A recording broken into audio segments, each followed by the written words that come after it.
हाँ भाई, क्लास 11 कैसे हो? बढ़िया। चलो, आज हम लोग मोशन इन स्ट्रेट लाइन, जो कि फिजिक्स की ब्रांच में आता है, मैकेनिक्स नाम की ब्रांच में आता है। ठीक है, हाँ, फिजिक्स की ये ब्रांच है जिसमें हम ये स्टडी करते हैं कोई ऑब्जेक्ट मोशन में है कि रेस्ट में। चलिए ठीक है, मैकेनिक्स की 3 ब्रांचेस और भी होते हैं, statics, kinematics and dynamics. Statics का काम क्या है भैया? कोई बॉडी रेस्ट में है, इक्विलिब्रियम में है, ये बता देता है आपको। ठीक है, काइनेमेटिक्स का काम है कोई बॉडी मोशन में है यार, लेकिन क्यों मोशन में है उसका रीजन नहीं बताता है, कारण नहीं बताता है, तो कहता है ठीक है ना बताओ, हम इनसे पूछ लेंगे। डायनेमिक्स ये बता देता है कि बॉडी मूव कर रही है, बॉडी मोशन में है, उसका कारण भी बता देता है। ठीक है, कोई प्रॉब्लम। अब हम लोग क्या है ना, रेस्ट एंड मोशन, इनके बारे में स्टडी करते हैं। कोई ऑब्जेक्ट रेस्ट में है कि मोशन में है, हम कैसे समझेंगे? चलो ठीक है भैया, रेस्ट क्या होता है? एक बॉडी अपना पोजीशन टाइम के साथ चेंज कर रही है, टाइम बढ़ रहा है और बॉडी अपना पोजीशन चेंज कर रही है। हमने देखा एक बॉडी यहाँ पे है, ठीक है, कुछ टाइम हुआ वो बॉडी यहाँ पहुंच गई, कुछ टाइम और हुआ वो बॉडी यहाँ पहुंच गई। यार ये अपना पोजीशन टाइम बढ़ने से चेंज कर रहा है, ठीक है, हमारे देखने से। तो ये कैसे है? मोशन में है। If a body change their position with respect to time, that body is in motion. Okay, और कोई बॉडी अपना पोजीशन नहीं चेंज कर रहा, 1 सेकेंड हुआ, 2 सेकेंड हुआ, 3 सेकेंड हुआ, ऐसे ही दिखा, तो बॉडी वो रेस्ट में है। सिंपल सी बात थी। अब यार ये हुआ कि रेस्ट और क्या मोशन रिलेटिव टर्म है? रिलेटिव टर्म है, कैसे है? और एक ऑब्जेक्ट रेस्ट में और मोशन में क्या दोनों हो सकता है? पॉसिबल है? अगर पॉसिबल है तो क्यों? इसका जवाब हमें कौन देगा? ठीक है, उसके बारे में जानने की कोशिश करते हैं। अर्थ है, ठीक है, 2 बॉडी है उसपे, ए और बी, ठीक है, हाँ, दोनों अभी तो फिलहाल रेस्ट में है दोनों, हाँ, दोनों मूव नहीं कर रहे हैं, रेस्ट में है। तो ए से जब पूछा गया, हाँ, बी के लिए, तो कैसे है? रेस्ट में है। बी से पूछा गया ए के लिए, वो भी रेस्ट में है। तो ए बी के रेस्पेक्ट में, बी ए के रेस्पेक्ट में, रेस्ट में है दोनों। ठीक है, जब हमने अदर प्लैनेट से सी से पूछा, ठीक है, तब उसने बताया कि ए भी मूव कर रहा है और बी भी मूव कर रहा है। ठीक है, कैसे? यार अर्थ क्या होता है ना, कि अगर हम दूसरे प्लैनेट से देखते हैं, वैसे तो टेलीस्कोप का बहुत वेल डिफाइंड टेलीस्कोप को यूज करेंगे तभी दिखेगा, ठीक है, खैर लिव इट। ठीक है, तो अगर देखते हैं तो अर्थ जो है, हाँ, रिवोल्यूशन और रोटेशन दोनों करता हुआ दिखाई देगा, तो हम समझ जाएंगे बॉडी इज इन मोशन। तो एक बॉडी को रेस्ट और मोशन दोनों में हो सकते हैं, हाँ बिल्कुल हो सकते हैं, लेकिन फ्रेम ऑफ रेफरेंस के नजरिए से। कैसे? यहां से जब देखा तो फ्रेम ऑफ रेफरेंस जो है, हाँ, फ्रेम ऑफ रेफरेंस एक्चुअल में होता क्या है कि जहां से हम ऑब्जर्व करते हैं किसी को, हाँ, ऑब्जर्वेशन करते हैं, उसको हम फ्रेम ऑफ रेफरेंस बोलते हैं। हम जहां से ऑब्जर्व कर रहे हैं, that is a system which is consider as a frame of reference. ठीक है, अब इसमें क्या है भैया, मोशन इन स्ट्रेट लाइन पढ़ रहे हैं, ठीक है, हाँ, मोशन इन स्ट्रेट लाइन में अगर हम आपसे कहें कि 1 डायमेंशनल मोशन क्या है, 1D क्या है, तो 1 डायमेंशनल मोशन ये होता है कि जैसे हम स्ट्रेट लाइन में मूव कर रहे हैं, सपोज करो हमने कोऑर्डिनेट ज्योमेट्री ले ली, हाँ, कोऑर्डिनेट, हाँ, कार्टेशियन प्लेन कोऑर्डिनेट ज्योमेट्री का, इज इट क्लियर?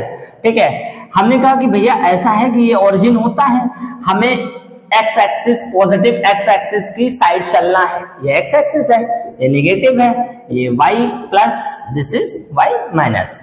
हमने कहा भैया ऐसा है कि एक्स एक्सिस पे हम ओरिजिन पे खड़े हुए हैं, राइट साइड चलेंगे। हमने कहा कोई दिक्कत नहीं है। ठीक है, हमने कहा भैया तुम कौन हो? तो ये हो सकता है कि कहते 2,0 है, मीटर में है, ठीक है, ये कौन है? 4,0 है।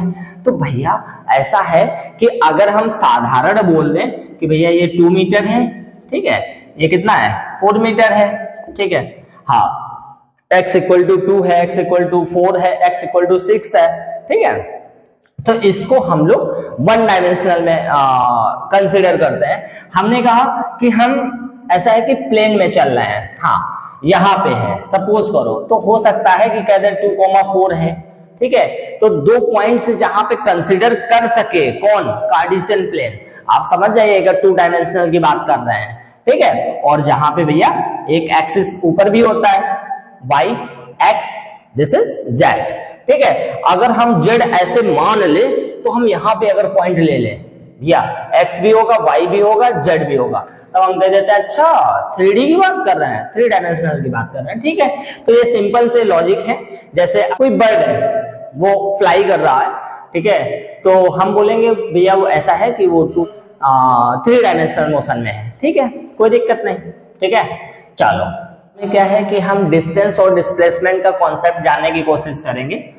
भैया ऐसा है कि डिस्टेंस और डिस्प्लेसमेंट अगर हम 2 पॉइंट ले लेते हैं, हाँ चलो हमने ले लिया, हाँ हाउस टू मार्केट। क्या होता है ना कि जैसे मान लो इस घर में 2 बच्चे हैं, ठीक है, माता जी ने दोनों को भेजा, जाओ भैया मार्केट। तो एक जो होता है ना, हाँ एक जो बंदा होता है वो कुछ ऐसे पाथ ट्रैवल करते हुए पहुंचता है जो, हाँ समझ जाओ, थोड़ा सा घूमते टहलते ताड़ते वाड़ते, ठीक है। दूसरा जो बंदा होता है वो क्या करता है ना कि अपना सीधे जाता है और सीधे वापिस आता है, ठीक है। हाँ उसके पाथ कई हो सकते हैं, हाँ जो थोड़ा सा टेढ़ा है, हाँ समझ जाओ, अब बाकी वो समझदार तो हो ही यार, ठीक है, जो टेढ़ा है वो टेढ़े ढंग से जाता है, ठीक है। तो ये जो है इसके पास कई ऑप्शंस हैं, हाँ मार्केट, घर से मार्केट पहुंचने के, ठीक है। तो ये बेचारा जो सीधा साधा है वो क्या करता है ना कि हाँ एक अपना पर्टिकुलर डायरेक्शन है उसका, उसी में जाता है सीधे, उसी से आता है, उसके पास कोई शरारती एलिमेंट नहीं है, ठीक है। तो ये भाई साहब से पूछा गया कि आपके पास A to B पहुंचने के कितने ऑप्शंस हैं, तो इसने कहा इनफिनाइट है। तो हमने कहा डायरेक्शन क्या है, कोई फिक्स है? नहीं भैया। चलो हमने कहा यहाँ पे डायरेक्शन क्या है, अरे टेंजेंट ड्रॉ करो और डायरेक्शन का ज्ञान हो जाता है। तो ऐसा है, ठीक है, हमने कहा यहाँ पे तो ऐसा है, तो जहां पे 2 डायरेक्शन वहां पे नो डायरेक्शन, जहां पे 1 डायरेक्शन वहां पे डायरेक्शन, इज इट क्लियर? हाँ यहाँ पे बताइए कहीं भी पॉइंट ले लीजिए आप, this is the 1 direction, is it clear? हाँ तो और दूसरी बात और है, ये है कि ये जितने भी पाथ हैं इनकी जो पाथ लेंथ है इससे ग्रेटर ही आएगी, बड़ी ही आएगी, ठीक है। हाँ सबसे शॉर्टेस्ट पाथ लेंथ यही है।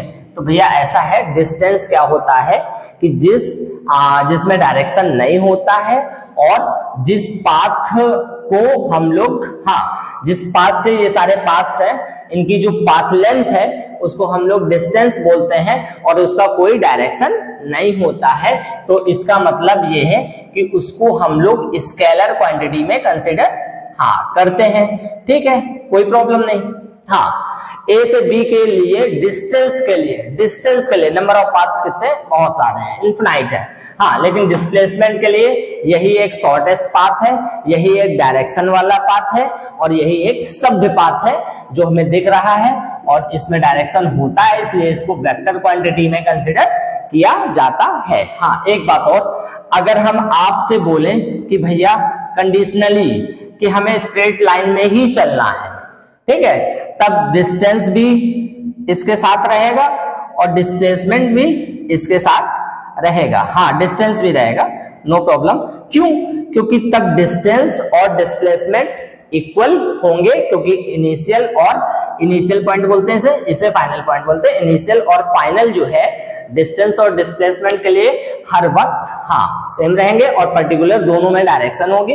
वैसे डिस्प्लेसमेंट डायरेक्शन शो करता है और ये शो नहीं करता है, ठीक है, हाँ लेकिन दोनों में एक पर्टिकुलर डायरेक्शन दिखेगी। खैर चलिए, अब इसमें क्या है ना कि A से B, ठीक है, A से B नंबर ऑफ पाथ हमें 3 दिख रहे हैं, लेकिन हम फर्स्ट और सेकंड पाथ की करें तो वो डिस्टेंस में कंसीडर किए जाएंगे और थर्ड वाला डिस्प्लेसमेंट में उसमें डायरेक्शन भी हमें दिख रहा है, दोनों में डायरेक्शन नहीं है, ठीक है। लेकिन यार एक बात है क्या कि जो डिस्टेंस है हाँ वो यहाँ पे ग्रेटर है किससे, डिस्प्लेसमेंट से।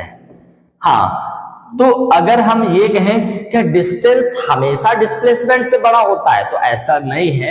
अगर कोई ऑब्जेक्ट, कोई बंदा स्ट्रेट लाइन में चलता है तो डिस्टेंस और डिस्प्लेसमेंट इक्वल होते हैं तो हम एक तरह से कंडीशन लिख सकते हैं कि डिस्टेंस ग्रेटर देन और equal to displacement. Is it clear?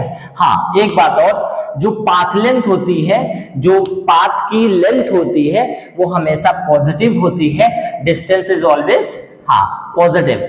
और डिस्प्लेसमेंट जीरो भी हो सकता है, नेगेटिव भी हो सकता है और पॉजिटिव भी हो सकता है।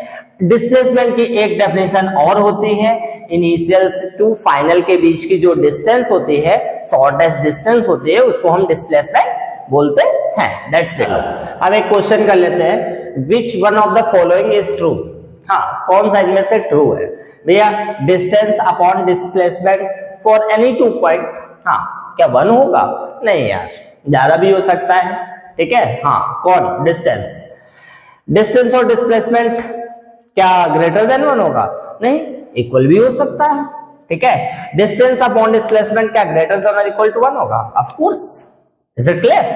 केस नंबर फर्स्ट क्या है? निकालना क्या है? डिस्टेंस और डिस्प्लेसमेंट निकालना है। हाँ, क्या है कि ए से बी गए, हाँ, बी टू सी गए, ए से B, B to C and C to B वापिस आए। ठीक है, हाँ, इनिशियल पॉइंट कहाँ है? ये है। फाइनल पॉइंट कहाँ है? ये है। ठीक है, हाँ, पहले ए से बी में 100, बी टू सी में 100, 200 एंड सी टू बी में 100, 300 हो गया। डिस्टेंस टोटल कितनी हो गई? 300 मीटर। डिस्प्लेसमेंट इनिशियल और फाइनल के बीच की डिस्टेंस 100। Is it clear? हाँ, 100 मीटर हो गया, नो प्रॉब्लम। चलिए केस नंबर सेकंड पे आ जाइए, डिस्टेंस और डिस्प्लेसमेंट। तो डिस्टेंस क्या हो जाएगा? यहाँ पे ए से बी गए, बी टू सी गए, सी टू बी गए, बी टू ए गए, ए टू बी गए। ठीक है, ये 100, ये 100, ये 100, 300, 400 और ये 450। तो डिस्टेंस कितना हो गया? 450। इनिशियल क्या है? यही है। और इस बार फाइनल क्या है आपका? ये है। इनिशियल टू फाइनल देखो पीछे को आ रहा है। अच्छा, चलना इसके इधर को स्टार्ट किया था, आगे को। तो भैया यहाँ पे डिस्प्लेसमेंट इनिशियल टू फाइनल है तो 50, बस माइनस लगा देंगे आगे, और माइनस आपको सिर्फ इतनी इंफॉर्मेशन पहुंचा देगा कि ऐसा है कि हम चले आगे को थे और हमारा जो फाइनल पॉइंट है वो ए से या इनिशियल पॉइंट से पीछे की तरफ है। Is it clear? स्पीड और वेलोसिटी, भैया स्पीड का लेना देना डिस्टेंस से है, तो स्पीड जो है डिस्टेंस को ध्यान में रखता है। हाँ, distance upon time, distance upon time. Is it clear? हाँ, वेलोसिटी क्या है? उसका डिस्प्लेसमेंट से लेना है, displacement upon time. Is it clear? हाँ, स्पीड जो है आपका स्केलर क्वांटिटी है, ठीक डिस्टेंस की तरह। वेलोसिटी आपका वेक्टर क्वांटिटी है, डिस्प्लेसमेंट की तरह। हाँ, स्पीड जो है आपका पॉजिटिव रहेगा हमेशा, डिस्टेंस की तरह। वेलोसिटी आपका जीरो भी हो सकता है, नेगेटिव भी हो सकता है, पॉजिटिव भी हो सकता है, डिस्प्लेसमेंट की तरह। ठीक है, अब इसमें क्या है? SI unit of speed metre पर सेकंड। अगर हम एसआई यूनिट ऑफ वेलोसिटी बोलते हैं तब भी मीटर पर second. Is it clear? The CGS unit of speed is centimetre पर सेकंड और वेलोसिटी भी सेंटीमीटर पर सेकंड। ये सीजीएस क्या होता है? सी मतलब है सेंटीमीटर, जी मतलब है ग्राम और एस मतलब है सेकंड। हाँ, जहां पे मास को हम ग्राम में लें, डिस्टेंस को हम सेंटीमीटर में लें और टाइम को हम सेकंड में लें। डायमेंशनल फॉर्मूला क्या होता है? m0 LT-1। Is it clear?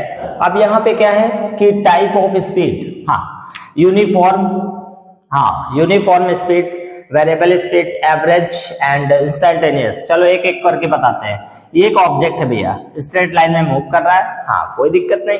ये 1 सेकंड में 10 मीटर चला, ठीक है। नेक्स्ट 1 सेकंड में, 1 सेकंड में, ठीक है। नेक्स्ट सेकंड में भी ये 10 मीटर ही चलेगा, ठीक है। नेक्स्ट सेकंड में, 1 सेकंड में, फिर नेक्स्ट सेकंड में 10 मीटर चलेगा। इसका मतलब क्या है कि equal distance cover in equal interval of time, उसको हम लोग यूनिफॉर्म स्पीड बोलते हैं। Is it clear? हाँ। वेरिएबल स्पीड, जैसे 1 सेकंड में ये 10 मीटर चला, नेक्स्ट सेकंड में ये सपोज करो 20 मीटर चला, नेक्स्ट सेकंड में ये, हाँ नेक्स्ट सेकंड में ये जो है 15 मीटर चला, ठीक है। तो ऐसा है कि cover equal unequal distance in equal interval of time. Variable speed in which an object cover unequal distance in equal interval of time। ठीक है, एवरेज स्पीड की बात भैया कर लेते हैं। जैसे है क्या ना कि आपको हाँ कानपुर से कोटा जाना है। कहाँ जाना है? कोटा। हाँ, आईआईटी की पढ़ाई कर रहे। ठीक है भैया, आप कार से सफर कर रहे थे। ठीक है, कहीं पे आप चलते चलते रुके भी। ठीक है, नाश्ता पानी किया, फिर चले, फिर कहीं पे रुके, फिर फाइनली आप पहुंच गए। आपने टोटल टाइम से मतलब रखा, टोटल डिस्टेंस से मतलब रखा और एवरेज स्पीड निकाल ली। तो एवरेज स्पीड क्या होता है? Total distance divided by total time. हाँ, आप कहाँ पे रुके? अगर रुके, नाश्ता पानी किया, गाड़ी स्लो भी हुई, फास्ट भी हुई, टाइम टोटल से पता मतलब रखना है आपको और टोटल डिस्टेंस से मतलब रखना है बस। हाँ, डिस्टेंस कौन बता देगा आपको? हाँ, उसमें ओडोमीटर होता है कार में। हाँ, ओडोमीटर। हाँ, कभी कभी क्या होता है ना कि हम लोग स्पीड पता करने लगते हैं कि हम किस स्पीड से चल रहे हैं, तो तुरंत हम झांक के देख लेते हैं, उसमें स्पीडोमीटर जो होता है वो स्पीड बता देता है। स्पीडोमीटर। हाँ, स्पीडोमीटर क्या बताता है? स्पीड बताता है। ओडोमीटर क्या बताता है? हाँ, डिस्टेंस बताता है। That's it. अब इसमें क्या है ना कि जैसे हम कार चला रहे हैं, कोई बाइक वगैरह चला रहे हैं, तो हमें तुरंत स्पीड पता करना कि हम कितने स्पीड से चल रहे हैं। एट ए मोमेंट, तुरंत मतलब जस्ट। ठीक है, तब हम तुरंत स्पीडोमीटर में झांक के देख लेते हैं, तो हमें बता देता है कि इतने किलोमीटर पर आवर से चल रहे हैं। ठीक है, स्पीड। तो इस स्पीड को हम लोग इंस्टेंटेनियस स्पीड बोलते हैं। एट ए मोमेंट, जिस मोमेंट पे हम चाहे उस मोमेंट पे पता कर लें। ठीक है। हाँ, इसको निकालेंगे कैसे भैया? Limit delta T tending to 0, change in distance, change in time equal to differential change in distance upon time. हाँ, डिफरेंशियल ऑपरेटर को भी यूज करेंगे। ठीक है, वहां से भी निकाल सकते हैं। हुआ क्या भैया कि एक स्टूडेंट है, घर से स्कूल जाता है, तो जब वो घर से स्कूल जाता है ना तो v1 स्पीड से जाता है। हाँ, स्ट्रेट लाइन में जाता है तो स्पीड बोल दो या वेलोसिटी बोल दो, एक ही बात है। v1 स्पीड से जाता है। ठीक है, तो ठीक है भैया, वो स्कूल से वापस भी आता है, तो जब वापस आता है तो वो v2 भी स्पीड से आता है। ठीक है, और घर पे उसके जो पापा होते हैं वो फिजिक्स के प्रोफेसर थे। उन्होंने कहा कि अच्छा किस स्पीड से गए थे? उसने कहा भैया ऐसा है, v1 से गए थे पापा। आए किससे? v2 से आए। तो उन्होंने कहा कि ऐसा है कि तुम अलग अलग डिस्टेंस से स्पीड से गए हो, तो हमें ऐसा करो, एवरेज स्पीड बता दो तुम। ठीक है, तो उसने कहा अच्छा मान लो। उसने कहा ठीक है बता देते हैं। अच्छा, डिस्टेंस आप x लेट कर लो। ठीक है, हाँ, तो बताओ टोटल डिस्टेंस कितनी हो गई? जाने का x और वापिस आने का x, तो x प्लस x। भैया जाने का सपोज करो टाइम t1 लिया, तो टाइम इक्वल टू क्या होता है? हाँ, डिस्टेंस अपॉन स्पीड। ठीक है, अच्छा आने का टाइम मान लो t2 लिया, तो डिस्टेंस अपॉन स्पीड, तो total time t1 plus t2। हाँ, ये 2x, t1 कितना आ जाएगा? x बाई v1 और ये x बाई v2। 2x, ऐसा करो x कॉमन ले लो, 1 by v1 plus 1 by v2। x से x खत्म, तो ये क्या आ जाएगा? 2 अपॉन, हाँ एलसीएम लो, v1 और v2, v1 खत्म, v2 प्लस v1 पलटो। हाँ, v1 और v2, भैया ये ऊपर जाएगा ना, क्लास 6 पढ़ते रहते हो यार। v1 प्लस v2, हाँ v2 प्लस v1 को अगर v1 प्लस v2 लिख दोगे तो फांसी नहीं होने वाली है तुम्हें। ठीक है, एवरेज स्पीड हमारी क्या आ गई यहाँ से? हाँ, ट्वाइस ऑफ v1 और v2, v1 plus v2। Is it clear? चलिए अब एक क्वेश्चन कर लेते हैं। हाँ, एक पॉइंट है A, हाँ एक B है, तो भैया A से B जो है, कोई बंदा है, कोई बॉडी है, 40 मीटर पर सेकंड से जाता है, इसको v1 नाम दे दो। हाँ, B to A जब वापस आता है तो वो हाँ 60 मीटर पर सेकंड से आता है, इसको v2 नाम दे दो। ठीक है, अब आपसे ये पूछ रहे हैं कि एवरेज स्पीड क्या होगी, तो हमारे पास फॉर्मूला पहले से ही अवेलेबल है, v1 प्लस v2, अभी देखा था ना। चलो निकाल लो भैया। हाँ, क्या आ जाएगा? 240 इंटू 60 और 40 प्लस 60, ये आ जाएगा कितना आपका? 2400। हाँ, 6 4 जा 24। हाँ, ये आ जाएगा आपका 100, ये खत्म 48 मीटर पर सेकेंड। अब इन्होंने कहा कि भैया एवरेज वेलोसिटी, तो एवरेज वेलोसिटी के लिए, हाँ वेलोसिटी के लिए डिस्प्लेसमेंट, तो गया आया, इनिशियल यही और फाइनल यही, तो डिस्प्लेसमेंट 0 हो जाएगा। टाइम जो लगा क्या फायदा है, टाइम t1 a से b का लगा जो, प्लस b2 a लगा, 0 अपॉन समथिंग 0, तो एवरेज वेलोसिटी क्या हो जाएगी 0। अब इसमें क्या है कि एक बॉडी है travel along A distance s1 with velocity this, ठीक है भैया, ये बॉडी है s1 डिस्टेंस चला, किस स्पीड से चल रहा है, हाँ वेलोसिटी से, स्ट्रेट लाइन में चल रहा है, वेलोसिटी ले लो, ठीक है v1 से, ठीक है भाई। Distance s2 with velocity this in the same direction, ठीक है, s2 डिस्टेंस किस वेलोसिटी से, हाँ v2 से। कैलकुलेट द एवरेज वेलोसिटी, देखो ऐसा है कि अगर हम लोग स्ट्रेट लाइन में चल रहे हैं और स्ट्रेट लाइन में चलते ही जा रहे हैं, मतलब पीछे नहीं बैक हो रहे हैं, स्ट्रेट लाइन में चलते ही जा रहे हैं, तो अगर जो एवरेज स्पीड होती है वही एवरेज वेलोसिटी आती है, ठीक है। हाँ चलो एवरेज वेलोसिटी निकाल लेते हैं। एवरेज स्पीड अगर होता तो क्या होता, total distance upon total time. Total distance क्या हो जाएगा s1 और s2, टोटल टाइम क्या हो जाएगा यार, डिस्टेंस दिया गया है, स्पीड दिया गया है, तो इसके लिए टाइम क्या हो जाएगा हमारा t1, और t1 क्या आ जाएगा s1 अपॉन, हाँ डिस्टेंस अपॉन स्पीड। उसी तरह इसके लिए s2 upon v2, this is t2। हाँ तो डालो s1 upon v1, s2 upon v2, sort out करो, s1 s2 अपॉन एलसीएम लो, v1 और v2, हाँ v1 डिवाइड करो तो s1 के साथ क्या आ जाएगा v2, v2 डिवाइड मारो तो s2 के साथ आ जाएगा v1, पलटो v1 v2 s1 plus s2 और divided by s1 v2 plus s2 v1। Is it clear? This is the answer. I hope आपको वीडियो पसंद आया होगा। लाइक करते रहिए, सब्सक्राइब करते रहिए और शेयर भी करते रहिए।